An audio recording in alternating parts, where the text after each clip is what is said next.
അപ്പൻ്റെ ഭവനത്തിൽ നിന്ന് ദൂരേക്ക് പോയ മകന്റെ മടങ്ങി വരവ്.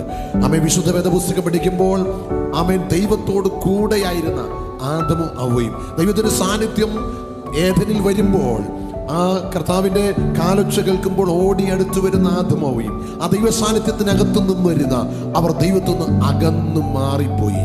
ആമേൻ. സ്തോത്രം. ഒരിക്കൽ ദൈവം വെയിലാറിയപ്പോൾ തോട്ടത്തിലേക്ക് വന്നപ്പോൾ ആദമിനെ ഹവ്വയും അവിടെ കാണാൻ കഴിഞ്ഞില്ല.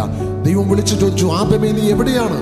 അങ്ങനെ പാപം ചെയ്ത് ദൈവത്തിൽ നിന്ന് അകന്നു പോയ മാനവകുലത്തെ മുഴുവൻ വിടുവിക്കുവാൻ കർത്താവായ യേശു ക്രിസ്തു ഈ ഭൂമിയിലേക്ക് ഇറങ്ങി വരുവാനിടയായി തീർന്നു. ആമേൻ. സ്തോത്രം. അതുകൊണ്ട് പാപത്തിൽ വീണുപോയ, നാശത്തിൽ വീണുപോയ, ശാപത്തിൽ വീണുപോയ മനുഷ്യകുലത്തെ വിടുവിക്കുവാൻ ഇവിടേക്ക് ഇറങ്ങി വന്ന ഒരുവനാണ് കർത്താവായ യേശു ക്രിസ്തു. അതുകൊണ്ട് യേശുവിലേക്ക് മടങ്ങി വരുവാൻ മാനവകുലത്തെ മുഴുവൻ ഒരുമിച്ച് വിളിക്കുന്ന ഒരു ശബ്ദമാണ് സുവിശേഷം. അതുകൊണ്ട് യേശു വിളിക്കുകയാണ്. ഇന്ന് രാത്രിയിൽ നീ മടങ്ങി വരാൻ തയ്യാറാണെങ്കിൽ നിന്നെ മാനിക്കുന്ന ഒരു ദൈവമുണ്ട്. നിന്നെ നിന്ന് ദൈവം മാറ്റുവാനിടയായി തീരും. ആ മകൻ മടങ്ങി വന്നപ്പോൾ അപ്പൻ ആദരിക്കാൻ തുടങ്ങി. വിശേഷപ്പെട്ട വസ്ത്രം കൊടുത്തു, മോതിരമണിയിച്ചു, ചെരുപ്പടിയിച്ചു.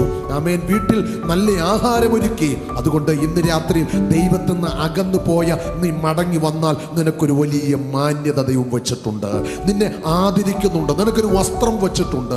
അതുകൊണ്ട് ഇന്ന് രാത്രി കർത്താവിൽ നിന്ന് അകന്നു പോയ, പാപത്തിൽ വീണുപോയ, ഈ ലോകത്തിന്റെ അന്ധകാരത്തിൽ വീണുപോയ നിങ്ങൾ മടങ്ങി വരാൻ തയ്യാറുണ്ടെങ്കിൽ നിങ്ങൾക്ക് ഈ ലോകത്തിൽ ഒരു മാന്യത മാത്രമല്ല, ഒരു നിത്യത കൂടെ യേശു ക്രിസ്തു നിങ്ങൾക്ക് പ്രദാനം ചെയ്യുകയാണ്. അതുകൊണ്ട് സ്നേഹിത, സഹോദര, മാതാവേ, നീ യേശുവിലേക്ക് വന്നാൽ നിനക്കൊരു നിത്യതയുണ്ട്. ഒരുപക്ഷെ തകർന്നവനായിരിക്കാം, തകർന്നവളായിരിക്കാം, നിരാശപ്പെട്ട അനുഭവത്തിലായിരിക്കാം, ശാപത്തിന്റെ കീഴിലായിരിക്കാം, തകർച്ചയുടെ കീഴിലായിരിക്കാം. പക്ഷെ നിങ്ങളുടെ തകർച്ചകളെ മാറ്റുന്ന, നിങ്ങളുടെ വേദനകളെ മാറ്റുന്ന, നിങ്ങളുടെ പ്രതികൂലങ്ങളെ മാറ്റുന്ന ഒരു യേശുവിലേക്ക് അടുത്തു വരുവാൻ ഇന്ന് രാത്രി ഞങ്ങൾ നിങ്ങളെ ആഹ്വാനം ചെയ്യുകയാണ്.